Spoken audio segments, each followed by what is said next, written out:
Purple Daly is daily Vikings entertainment. We just want the Vikings to win a Super Bowl before we die. I will ride with this group. Seriously, man. Please. And away we go. All right, Purple Daily on draft every Monday right here on the Purple Daily YouTube channel and podcast feed. Tyler Fornes, Miles Gorham, Declan Goff here to take you through a draft approach that is a 52-week show here on Purple Daily. So we appreciate everyone who came up to us and watched us on the draft party, who has consumed this show over the last year plus. And now that the draft is over, we still have some leftover takes. We have a rookie mini camp that is, I believe, this weekend at TCO. So there's still plenty of stuff to talk about here. So hit that subscribe button, hit the like button right here on the Purple Daily YouTube channel and podcast feed. A 5-star review to help us out as well. So, boys, let's get out any of our last draft takes. Those could be worrisome draft takes. Those could be positive draft takes. Let's get a couple of those out. Let's flesh some of that out before we get into what to look for maybe at rookie minicamp this weekend. We'll actually get some guys with the pads and we'll get some eyes on some of these rookies. But Forno, any leftover draft takes that haven't spilled over from last week that you just need to get off your chest here on Purple Daily on Draft?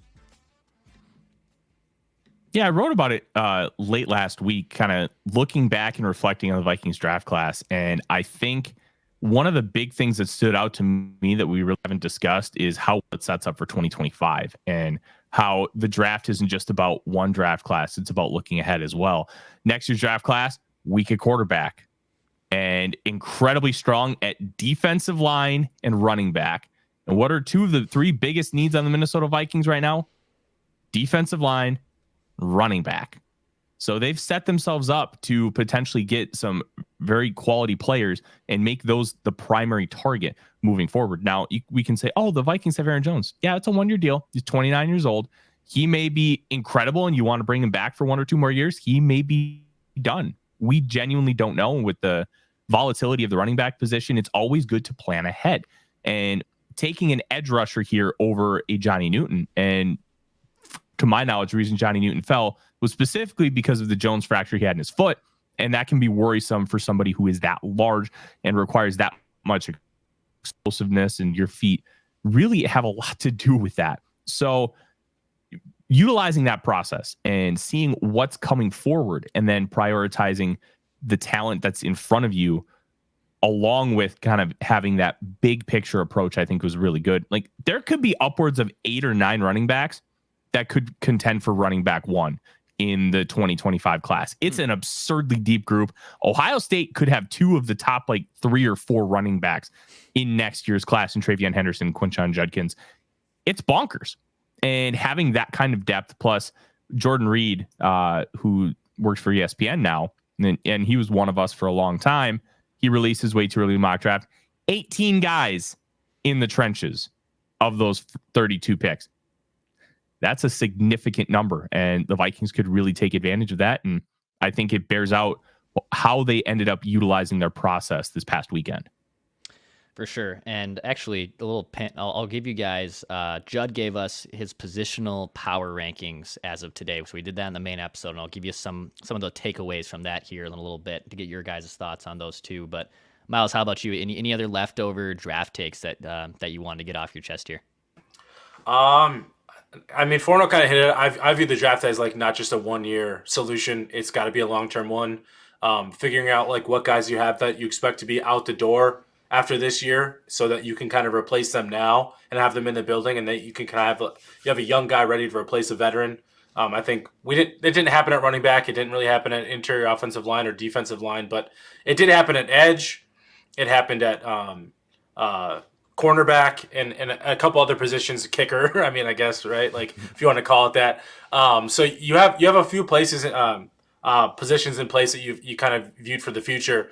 But at the same time, they've really set themselves up to have a really strong camp battle. And I think that's important. At cornerback is a really big one, I think, because, getting Kyrie Jackson in the 4th round to go with all the other young guys you have with the Caleb Evans, Andrew Booth Jr., and then obviously your veterans in Byron Murphy and Shaq Griffin. You have a lot of guys to really compete for a whole bunch of positions and spots, which is really exciting. I think safety, they didn't draft a safety, but they have a lot of competition there, which I think is, again, really important. Because defensive back last year was a struggle. We know that. So my hope is that some of these guys can grow and continue to grow and develop, and maybe a few of these guys that we didn't expect to really be. Maybe a Lewis Seen steps up this year. Maybe this is the third year where we really see something from him. Who knows? Andrew Booth Jr., same thing. Maybe we see something from these guys. But I think the Vikings did a good thing by making sure they have guys in place if those guys don't take that jump. They have guys that they expect, hey, we have guys ready to take those roles over if you guys aren't really going to be in our long-term plans. Because this year 3 is a make or break for a lot of these young guys. And so I think the Vikings did a good job of kind of hedging their bets on that. And then I'm curious to see how the interior offensive line happens with Walter Roush and Michael Juergens. I think both late 6th, 7th round picks, but could they really develop themselves into a guy that maybe takes over that left guard spot? Does Michael Juergens take over that left guard job and beat Blake Brandel? Who knows? I don't know. I don't know what will happen, but I'm excited to kind of see how that plays out. And then can Walter Roush really win that swing tackle job in year 1? So a lot of things like that we could see them. Some position battles I'm excited to see. So the 3 weakest positions, so Judd gave us his orders of positional power rankings, went from kind of best to worst. The 3 worst position groups for the Vikings, according to Judd, are cornerback, interior offensive line, defensive line. By the way, that's 3, 2, 1. So defensive line being the worst of those position groups, interior offensive line being the second worst, cornerback being the third worst. Forno, do you also see them potentially probably going out and being big spenders at one of those positions in next year's free agency with all the cap that they're going to have? Because I think also trying to replenish all of those positions in like one draft is also going to be like next to impossible to do if they're going to indeed overhaul that entire area. Yeah, I think you're right. And I did my biggest needs where it's a little bit different than how Judd approached it, weakest positions. Defensive line was 1 for me, interior offensive line 2, and I had wide receiver at 3 because that third wide receiver is so pivotal in how this offense functions, and especially with TJ Hawkinson having to come back from that torn ACL. We know ACLs are a lot easier to heal from. There's zero guarantee he ever returns to form. So you have to at least have that baked into how you're kind of looking at this. There's no guarantee. And we have to at least have that in the back of our minds. But I kind of disagree with him at the cornerback position. And the one team I always relate to is the Cincinnati Bengals 2021. There wasn't a great corner on that team. Nobody was bad. Yeah, we like to laugh at Eli Apple because he talks a big game. Well, corners should talk a big game. That's the whole point.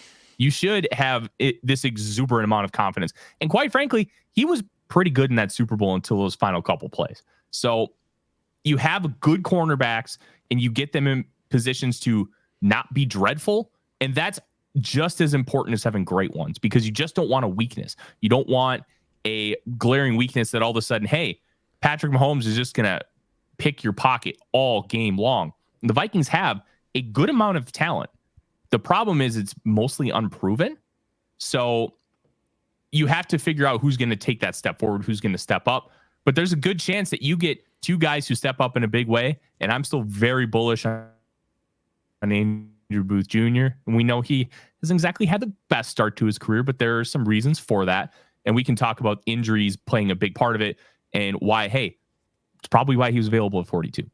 But I think next offseason, as you kind of mentioned, Declan, they need to focus on the defensive line and spend some good money on it, good assets, whether that be a first-round draft pick or getting really good players in the building. Because even a defensive line, you don't need 3 studs. Just have three 7s out of 10. 3 Harrison Phillips. Harrison Phillips, good football player. Yeah. Not great, not a superstar. But if you have 3 Harrison Phillips, you feel really good about your defensive line. Yeah, you'd like to have somebody as long as one of them can rush who can do a lot of those passer. Things. Yeah. I mean, Harrison Phillips is fine at rushing the passer. It's just not his forte. Just get 3 good football players and some good rotational pieces. I like Jonathan Bullard. I think he should be on the team. I also don't want him starting. I want him as a rotational guy playing like 30 to 40% of the snaps. I don't want him playing 60 to 70. And that's the shift that we need to see next season with this defensive line. And they are going to have the financial resources to be able to handle that. Like when you look at over the cap's salary cap numbers right now, It's only projected at $260 million. Why? They have not updated their projections since they had that $30 million spike from 2023 to 2024. So that number is probably going to shoot up another 25 to 30 million. So the Vikings right now, after the Christian Darrisaw fifth-year option, they're sitting at approximately $110 million in cap space. Now, some of that's going to be Justin Jefferson. Some of that's going to be added on when we get these rookie contracts signed. So probably drop that down to about what the $80 million. $80 million to play with to do a lot of things with this roster. The Vikings are set up to be in a really, really good spot. So on the cornerback front, Miles, I mean, yeah, Andrew Booth was a big pick for them that might not be able to hit, but there's been flashes from him. There's been flashes from Mekhi Blackmon, from a Caleb Evans. Which of that corner group, and hell, it might be Kyrie Jackson, which one of those cornerback group, those younger players that they have drafted in the last few years, which one do you think still does have like the highest ceiling of maybe exceeding their expectations and taking a bigger step forward in 2024? I think it'd be a Caleb Evans just because of the side speed combo that he's got, and they don't have a lot of outside corners. It's Kyrie Jackson, Shaq Griffin, and a Caleb Evans at this point. And so there's a spot open, and I think it's an easier role for him to take than it would be for like a Mekhi Blackmon to outbeat Byron Murphy Jr. At nickel. So, and I like Mekhi Blackmon. I think he's a good player. I just think it'd be hard for him to play significant snaps on the outside, and we saw a lot of that. Where the negatives happened with him, he just wasn't very good at playing the ball in the air against especially bigger receivers like Cortland Sutton last year against the Broncos.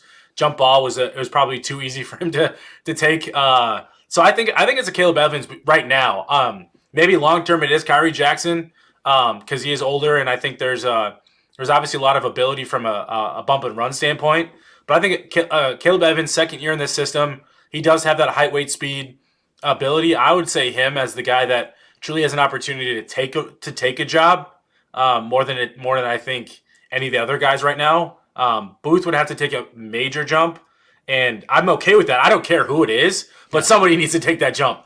I'm just guessing that I think it'll be Evans that'll have an easier chance because I think he's in a better position with the coaching staff than where Andrew Booth has been so far. So there's probably not like a perfect way to answer this, Forno, but is it riskier to sign a cornerback, like a top free agent cornerback, and expect him to hit his role and not be a bust than it is allocating that same amount of money to, let's say, like a really good defensive tackle? Like, is there a safer bet there? I feel like it's defensive tackle, but obviously like playing quarterback in the NFL is just so difficult that having longevity at that position with the rule changes and just in general with getting older and getting slower, it's just really difficult to project long-term success with that position, which is why Vikings fans get upset, but it's part of the process of drafting so many cornerbacks year in and year out. I think you're likely to get more surplus value from the defensive lineman than you are going to be the cornerback. And when you talk about Kwesi Adofo-Mensah as a general manager, you have to be able to look at those things. And he's going to look at it likely more than other general managers just because of his background with the stock market, which I think is a net positive. And there's an analyst guy, I think his name is Steve Patton, who took a look at the draft capital used and then the potential surplus value. And the Vikings ranked fourth. And obviously, you get an edge rusher and quarterback in round one. If McCarthy hits and he becomes, let's say, a top 5 quarterback, like he's going to be making around, there's going to be upwards of like $50 million in surplus value, which is just an absurd number. And if Dallas Turner becomes a top edge rusher, you're looking at about $25 to $30 million in surplus value. So that's a lot of essentially free cap space. And I would prefer to spend that on a defensive lineman and prefer to just get solid players at cornerback because, like you said, it's very difficult to stay elite.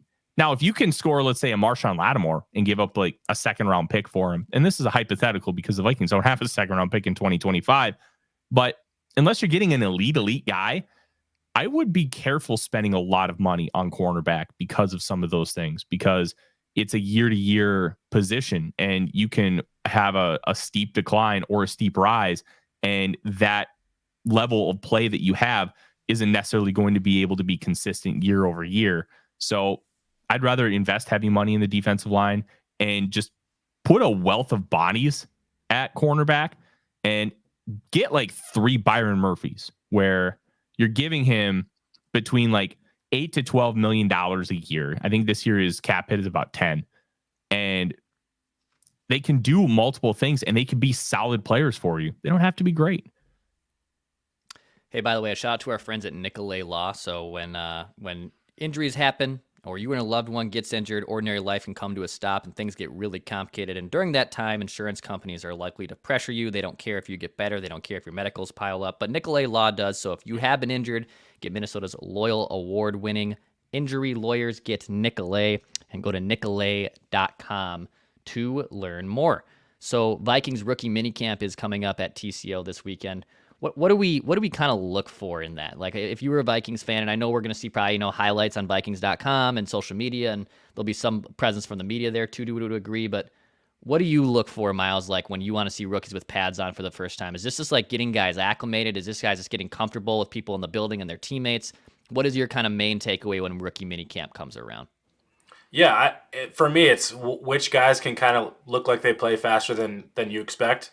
Like, right now, these guys are learning the playbook, so it's brand new to them. It's their first time in an NFL system and in an NFL building and all together. I know it's not with veterans, but you just kind of want to see which guys stand out, because usually at certain positions, guys stand out, and you expect them to kind of, like Stephon Diggs as a rookie. I know it's an outlier, but like Stephon Diggs as a rookie was one of those guys you're like, holy shit, like, oh my gosh, like that dude, like you could just tell right away that dude's an NFL ready type player. Like, you want to see that type of thing to some degree from the guys you expect, like a JJ McCarthy, Dallas Turner. There's only so much you're going to gather from it, but I also think it's really big overreaction season. Like Xavier Worthy this weekend dropped a pass, and people are like freaking out about it. I'm like, it's one like, if people really knew how many times guys actually like drop passes in practice and did things that like you don't actually see, I think people would freak out. Like if they saw it on like in literally every practice rep situation. Like it happens more often than people think, and like that stuff's gonna happen. It's practice. It's their first practice in an NFL system. I just ask not to overreact. I'm all for like getting excited, because this is the first time you get to see your guys in Vikings gear and all that stuff. Like, so I'm all about the excitement. Just don't overreact, good or bad. Like, just like let it play out a little bit. Like, it's cool to see guys like I'm excited to see Dallas Turner, because I just think he's like that. He's like a speed freak, and he's got long arms. Like, you just want to see it, but there's not a lot of contact in these, so there's not much. I also just want to see JJ McCarthy sling it a little bit, just because that in itself is fun.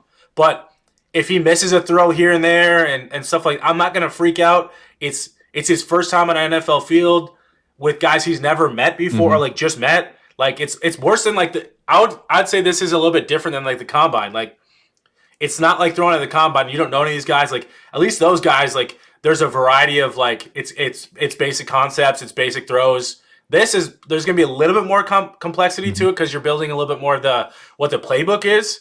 So I just ask not to overreact one way or the other, but it's okay to be excited. Like, I'm all for it.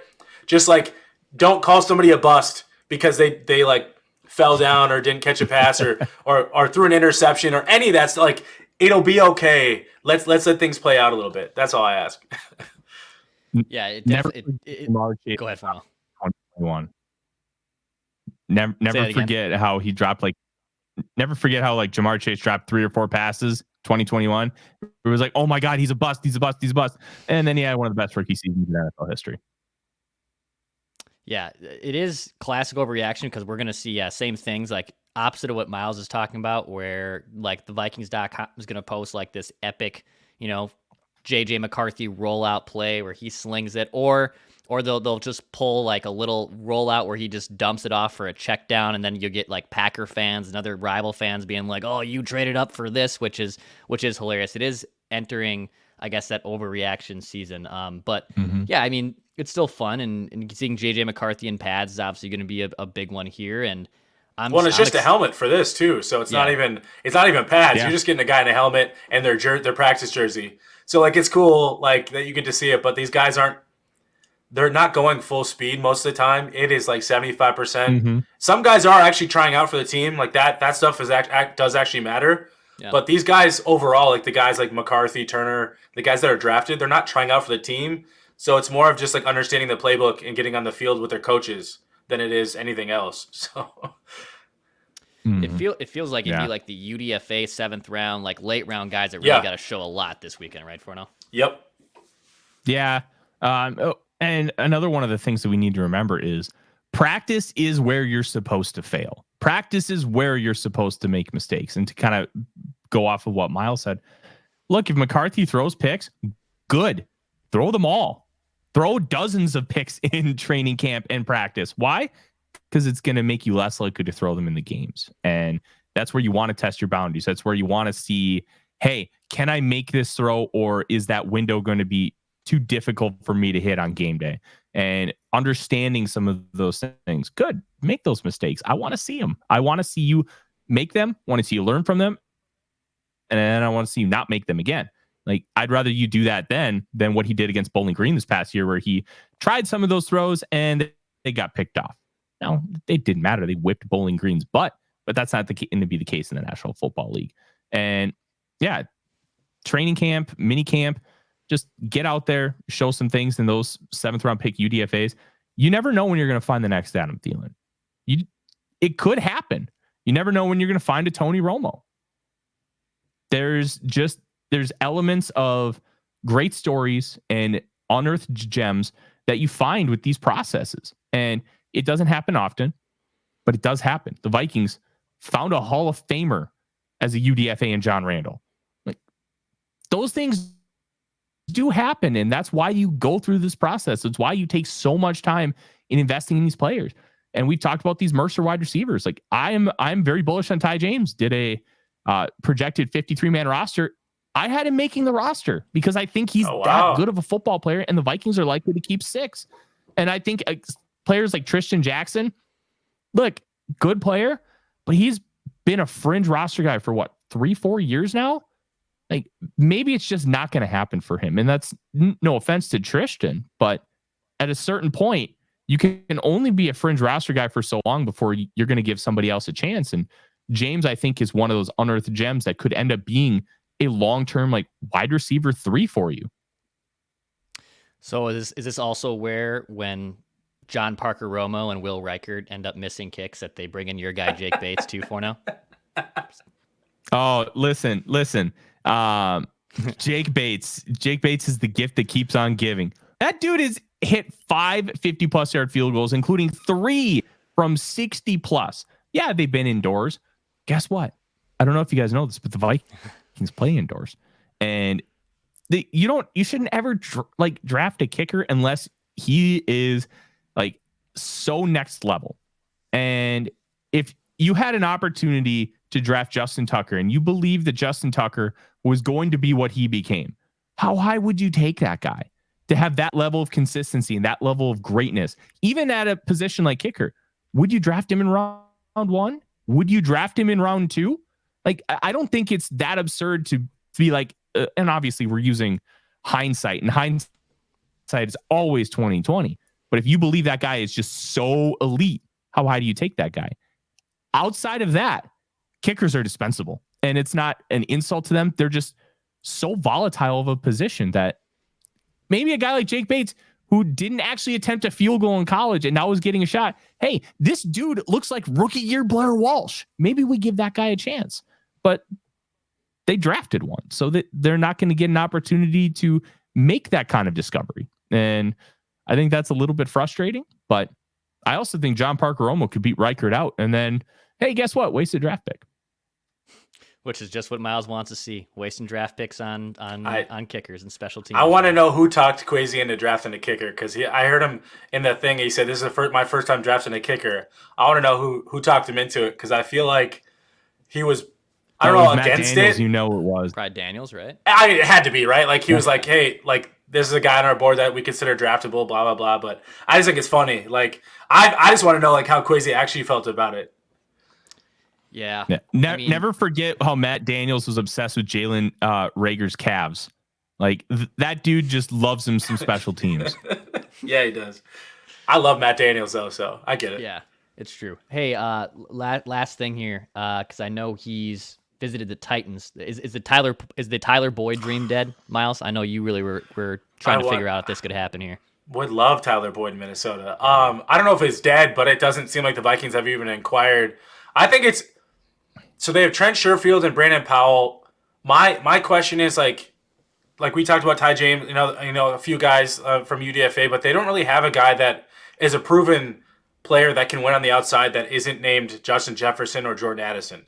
Brandon Powell's not an outside receiver by any means.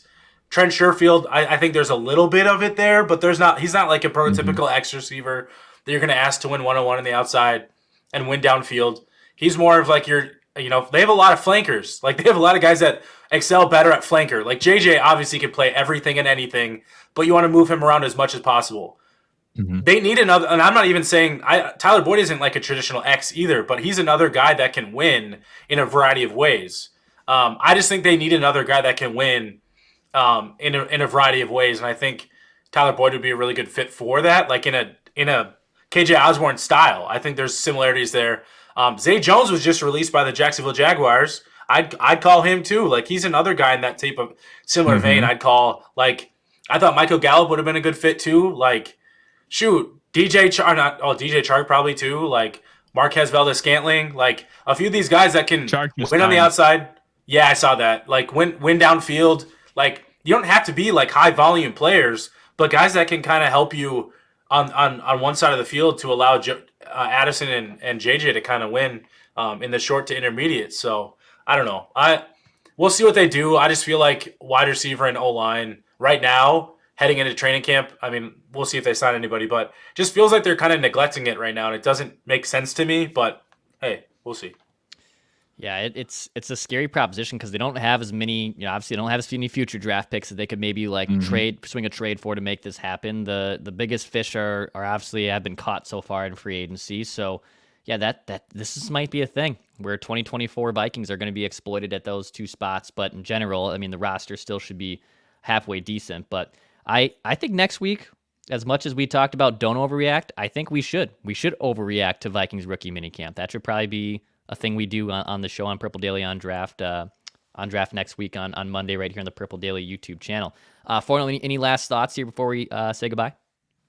Yeah, I want to see them bring in some more competition at wide receiver 3, and I know Miles just talked a lot about Tyler Boyd. Yeah. Well, what about a Hunter Renfrow? What about a Michael Thomas? What about Michael Thomas? I'm out on.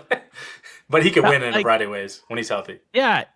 And that's the thing. Give him a minimum contract and give him a ton of incentives. Be like, hey, you can make a bunch of money, but you're going to have to play and you're going to have to play well. And that would solve your X.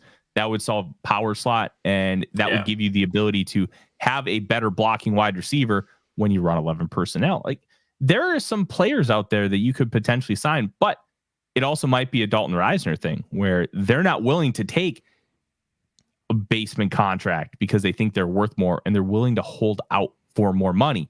Will that work out for them? It didn't work out that well for Reisner. And so far, he's had no bites in free agency. And I just wrote a piece on it for the Sporting News. Like, why haven't the Vikings signed him? Well, it wasn't good enough. And I would like to see them bring in some more competition, but it would not shock me, especially because we know Keenan McCardell pounded the table for him. If they're still really high on Jalen Naylor, even though he missed, it felt like 20 years with a pulled hamstring that during training camp last year. So we'll find out. I just wish they had more competition there. Absolutely. Hit that subscribe button, hit the like button right here on this Purple Daily on Draft video, and hit the subscribe button too for Daily Vikings Entertainment. We appreciate you guys. We're here every Monday on this podcast feed and YouTube channel. That's Miles Gorham, Tyler Forness, Declan Goff here. This has been Purple Daily on Draft.